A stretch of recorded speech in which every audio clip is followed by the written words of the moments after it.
मोदी सरकारच्या तिसऱ्या टर्मचा पहिला अर्थसंकल्प आज सादर होणार। आयकर रचना बदलणार का याची उत्कंठा।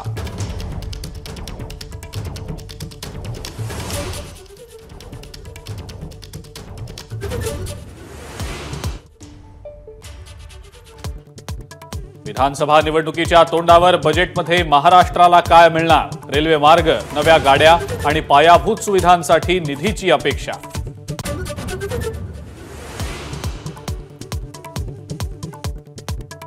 शेतकरी सन्मान निधीमध्ये वाढ होण्याची शक्यता। शेतकरी आणि ग्रामीण विकासावर भर राहणार की शहरच बजेटचा केंद्रबिंदू असणार याकडे लक्ष।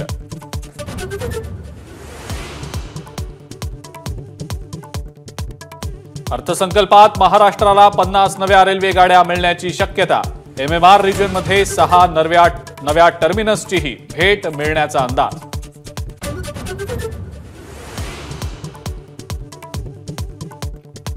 महागाई कमी करा, शेतकऱ्यांच्या आधारभूत किमतीसाठी काहीतरी करा। विकास दर 16 ते 17% न्या। राज्याचे माजी अर्थमंत्री जयंत पाटलांनी वाचून दाखवली अपेक्षांची यादी।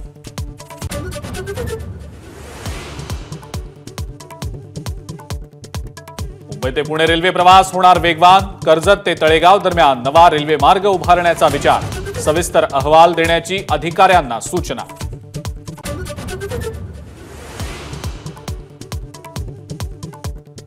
भाजपच्या बैठकांचा सपाटा सुरूच। आज संघाच्या नेत्यांसोबत प्रदेश भाजपची बैठक, तर संध्याकाळी पुन्हा कोर कमिटीची फडणवीसांच्या घरी होणार खलबतं।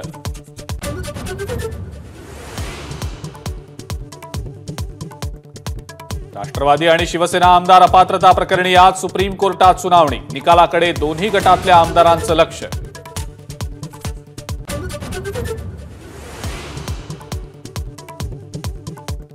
नांदगावात टोमॅटोची लाली वाढली। जाळीला 1400 रुपयांचा दर। किरकोळ बाजारात 125 ते 150 रुपये प्रति किलोचा दर।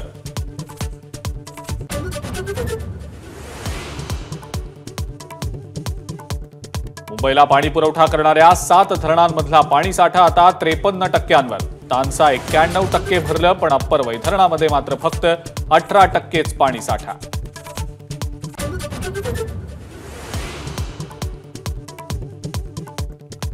मुंबई क्रिकेट असोसिएशनच्या अध्यक्षपदासाठी आज निवडणूक। उपाध्यक्ष संजय नाईक आणि सचिव अजिंक्य नाईक यांच्यात चुरशीचा सामना।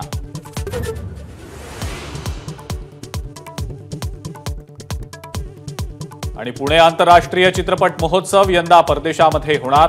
अमेरिकेतल्या सॅन होजेमध्ये 27 आणि 28 जुलैला आयोजन। 23 वर्षात पहिल्यांदाच महोत्सव देशाबाहेर। एबीपी माझा, उघडा डोळे बघा नीट।